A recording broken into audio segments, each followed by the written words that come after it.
روحانیات کی راہ پر چلنا ہے تو دل سے کینہ، حسد، بغض، نفرت، تکبر اور انا کو نکالنا پڑے گا۔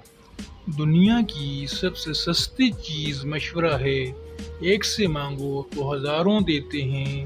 دنیا کی سب سے مہنگی چیز مدد ہے، ہزاروں سے مانگو تو کوئی ایک دیتا ہے۔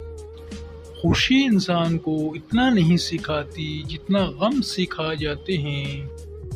اللہ کی دوستی حاصل کرنی ہے تو اس کے بندوں پر مہربان ہونا پڑے گا، کیونکہ عبادت کرنے سے پارسائی ملتی ہے اور نیکی کرنے سے رب ملتا ہے۔ دل سے اترا ہوا شخص کبھی بھی اپنا کھویا ہوا مقام دوبارہ حاصل نہیں کر سکتا۔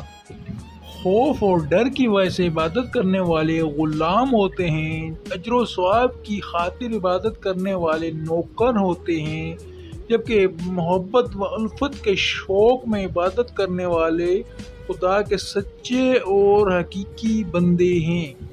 اولاد کے لیے باپ وہاں ہاتھ پھیلاتا ہے جہاں وہ پاؤں رکھنا بھی گوارا نہیں کرتا۔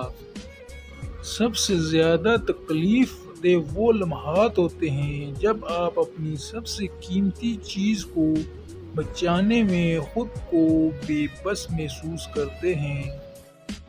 خوشی ایسی واحد خوبصورت چیز ہے جو ہمارے پاس نہ ہوتے ہوئے بھی ہم دوسروں کو دے سکتے ہیں۔